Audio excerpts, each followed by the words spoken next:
سوتے وقت کی دعائیں۔ رسول اللہ صلی اللہ علیہ وسلم جب رات کو بستر پر لیٹتے تو اپنا ہاتھ رخسار کے نیچے رکھتے اور کہتے: اللہم بسمک اموت و احیا۔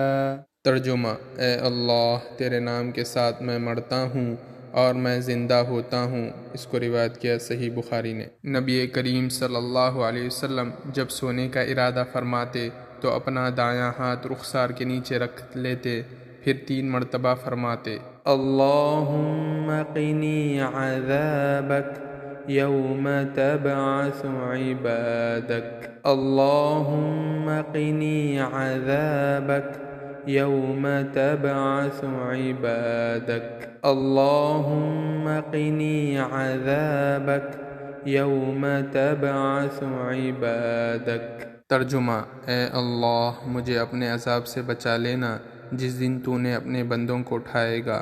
اس کو روایت کیا سنن ابی داؤد نے۔